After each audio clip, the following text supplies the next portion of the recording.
참 좋은 날입니다. 어스틴 주님의 교회 매일 말씀 묵상에 오신 여러분을 환영합니다. 말씀을 통해 샘솟는 하나님의 은혜를 경험하시길 바랍니다. 오늘은 어제보다 더 행복한 하루가 될 것입니다. 안녕하세요, 성도 여러분. 12월 30일 목요일 말씀 묵상 시작하도록 하겠습니다. 오늘 묵상할 말씀은 욥기서 42장 1절에서 6절까지 말씀 같이 함께 읽겠습니다. 욥기서 마지막 장입니다. 42장 1절에서 6절 찾으셨으면 읽겠습니다. 욥이 여호와께 대답하여 이르되 주께서는 못하실 일이 없사오며 무슨 계획이 있든지 못 이루실 것이 없는 줄 아오니 무지한 말로 이치를 가리는 자가 누구니까? 나는 깨닫지도 못한 일을 말하였고 스스로 알 수도 없고 헤아리기도 어려운 일을 말하였나이다. 내가 말하겠사오니 주는 들으시고 내가 주께 묻겠사오니 주는 내게 알게 하소서. 내가 주께 대하여 귀로 듣기만 하였사오나 이제는 눈으로 주를 배움나이다. 그러므로 내가 스스로 거두어드리고 티끌과 재 가운데서 회개하나이다. 지금까지 욥기는 욥의 삶, 경건한 삶을 살았던 욥의 그 고난에 대한 문제들을 계속 다루어왔습니다. 욥이 고난을 당할 때 친구들이 와서 욥의 고난의 문제가 바로 욥의 죄 때문이다 라고 이렇게 얘기하는 그 친구들을 변론하면서 욥은 내가 참 어렵고 경건한 삶을 살았는데 내가 왜 이런 어려움을 당해야 되느냐 하면서 변론을 해왔습니다. 그렇게 당당했던 욥에게 하나님은 직접 나타나십니다. 우리 38장에서 41장까지 말씀은요, 하나님이 직접 나타나셔서 욥에게 하시는 장면들이었죠. 욥은 실존하시는 하나님을 다시 만나고 그리고 그의 신앙관이 완전히 바뀌어 버립니다. 42장 말씀은 욥기서 전체의 결론 부분이라고 볼 수 있습니다. 왜 의인에게, 왜 하나님께서 택하신 하나님의 백성들에게 고난이 필요한가? 그것에 대한 의문에 답을 주는 그런 말씀인 것 같습니다. 우리의 삶을 살아가면서 때로는요, 정말 캄캄한 고난의 시간을 보낼 때 하나님이 안 계신 것 같고 또 하나님이 나와 멀리 계신 것 같고 나만 힘들어하고 어려운 시간들을 보내는 것 같습니다. 그때 우리가 느끼는 감정은 참 외롭다는 것입니다. 사람도 주위 없고 하나님도 안 계신 것 같고 그러면서 우리의 신앙이 흔들릴 때가 있습니다. 우리가 잘 알고 있는 발자국이라는 일화가 있지 않습니까? 어떤 사람이 예수님을 만났어요. 그리고 예수님이 그의 삶에 동행했다는 그 메시지를 발자국으로 보여주십니다. 인생에 4발자국이 있었습니다. 2개의 발자국은 바로 그 사람의 발자국이었고 나머지 2개는 예수님의 발자국이었습니다. 그런데 어느 순간에 그 4발자국이 2발자국으로 변했어요. 가만히 생각해 보니까요, 가장 힘들고 어려운 순간에 2발자국밖에 없었어요. 그가 물었습니다. 예수님, 보세요. 이 시간이 저에게는 가장 힘들고 어려운 시간인데 왜 나 혼자 두셨습니까? 왜 나 혼자 이 고통의 시간들을 가게 하셨습니까? 라고 그 사람이 예수님께 따지듯이 묻습니다. 그때 예수님께서 이런 말씀하지 않습니까? 그 발자국은 내가 너를 업고 간 나의 발자국이다.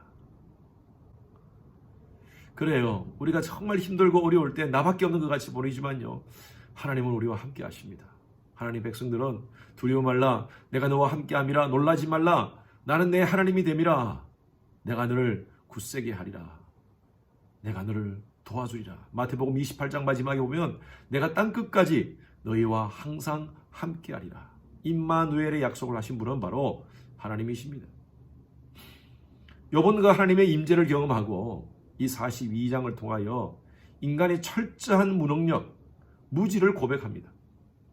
한번 보십시오. 1절에 욥이 여호와께 대답하여 이르되 주께서 못하실 일이 없사오며 무슨 계획이든지 못하실 것이 없는 줄 아오니 이제 주님께서 전능하심을 제가 인정합니다. 그러면서 3절 말씀 보십시오. 무지한 말로 이치를 가리는 자가 누구이니까? 나는 깨닫지도 못한 일을 말하였고 스스로 알 수도 없고 헤아리기도 어려운 일을 말하였나이다. 참 인생은 너무나 연약한 존재라는 것이죠. 자기가 모르면서 무지투성이면서 아는 체하고 능력도 없으면서 능력 있는 채 하는 그런 무능력의 인생. 얼마나 자고합니까? 스스로 교만합니다. 하나님이 어디 있으라면서 큰 소리 치면서 모든 것을 다 할 수 있다고 떵떵거리는 인생들. 과거에 이런 노래가 있었죠. 내가 나를 모르는데 네가 나를 어떻게 알겠느냐. 한 치 앞도 모르는 인생. 그렇게 살다가 가는 인생. 그런 노래가 있지 않습니까? 탓탓한가요? 그래요. 인생은요. 모릅니다. 전혀 모릅니다. 우리는 전능하신 하나님 앞에 겸손히 엎드려야 됩니다. 4절 보십시오. 내가 말하여 싸우니 주는 들으시고 내가 주께 묻게 싸우니 주여 내게 알게 하옵소서. 여러분 이 말이 무슨 말이냐? 조금 어려운 말 같은데 여봐 들으라. 내가 이제 말하겠다. 내가 너에게 한번 묻겠다. 너 한번 답해봐라. 이 말입니다. 하나님 앞에 인생이 뭐라고 말할 수 있겠습니까? 아무것도 대답할 수 없는 인생. 그 하나님 앞에 욥은 이렇게 고백합니다. 5절 말씀 보십시오. 내가 주께 대하여 귀로 듣기만 하여 싸우나 이제는 눈으로 주를 배움나이다. 저는 욥기서 전체의 결론이 바로 저는 이거라고 봅니다. 지금까지는요 하나님에 대해서 욥은 간접적으로 알았어요. 귀로 들었어요. 귀로 듣는다는 것은 간접적으로 안다는 것입니다. 이론적으로 알았습니다. 학문적으로 알았습니다. 그러나 이제 내가 눈으로 주를 배움나이다. 이 말은요 이제 내가 하나님을 경험했다는 것입니다. 이제 직접 하나님을 바라볼 수 있다는 것입니다. 현실의 삶 속에서 하나님이 나와 함께 하심을 내가 체험하고 있다는 것입니다. 저는 내년에 우리 교회 슬로건을 정하면서 저는 이런 마음으로 슬로건을 기도하면서 준비했습니다. 맛보아 알지어다. 하나님을 단순히 남들이 얘기하는 성경에 나오는 그 로고스의 하나님이 아니라 나의 삶 가운데 레마의 하나님으로 함께 하시는 그 하나님. 그 하나님을 한번 맛보아 하는 그런 2022년도 되자는 그런 의미에서 그렇게 슬로건을 정했습니다. 여러분 지금까지 여러분 귀로 들었습니까? 이제는 눈으로 하나님을 고백하면서 여러분 삶 가운데 함께 하시는 하나님의 역사를 체험하시길 바랍니다. 그 하나님 살아계시고요. 우리가 가장 고난의 순간 속에 우리에게 하나님은 말씀하십니다. 유학생활 가장 힘들고 어려울 때 저에게 큰 도전을 주었던 책이 있습니다. 로렌 커닝햄이라는 목사님이 쓴 책인데요. 예수전도단 총재이신데 이분이 쓴 책 벼랑 끝에 서는 용기입니다. 우리의 삶은요 벼랑 끝에 서지 않고서는 등 따시고 배부를 때는요 하나님을 하나님으로 인정하지 않습니다. 인간은 고난이 와야지 하나님을 만나요. 그래서 때로는 하나님이 고난의 시간을 주시는 것 같습니다. 벼랑 끝에 서봅시다. 어쩌면 지금도 여러분들의 삶 가운데 벼랑 끝에 서 계시는 분이 있는 줄로 압니다. 여러분 그 시간이 바로 하나님을 경험하는 시간입니다. 지금까지 귀로 들었던 하나님을 이제 눈으로 바라보는 그런 기회가 될 줄로 믿습니다. 아직도 이 한 해를 지내면서 해결되지 않은 문제들 때문에 힘들어 하시는 분들 있습니까? 여러분 믿음으로 순종함으로 벼랑 끝에 섭시다. 그러면요 언젠가는 우리의 삶을 통하여 이렇게 고백할 것입니다. 지나온 모든 세월들 돌아보아도 그 어느 것 하나 주의 손길 안 미친 것 전혀 없네. 돌이켜보면요 하나님의 백성들은 하나님이 책임져 주셨고요 또 앞으로도 그렇게 책임져 주시리라 믿습니다. 이제 귀로만 듣는 신앙이 아니라 눈으로 직접 바라보고 경험하는 그런 살아있는 신앙으로 나아가시는 여러분 되시길, 맛보아 아는 하나님의 선하심을 맛보아 아는 여러분 되시길 주님의 이름으로 축원합니다. 기도하겠습니다. 하나님 아버지 감사합니다. 우리의 삶 가운데 하나님께서 우리의 아버지가 되어주시고 또 우리 가운데 함께 하시는 하나님의 은혜를 날마다 체험케 하시고 감사합니다. 욥의 고백과 같이 이제 눈으로 주를 바라보며 하나님의 선하심을 날마다 맛보아 아는 저희들의 삶이 되게 하여 주시옵소서.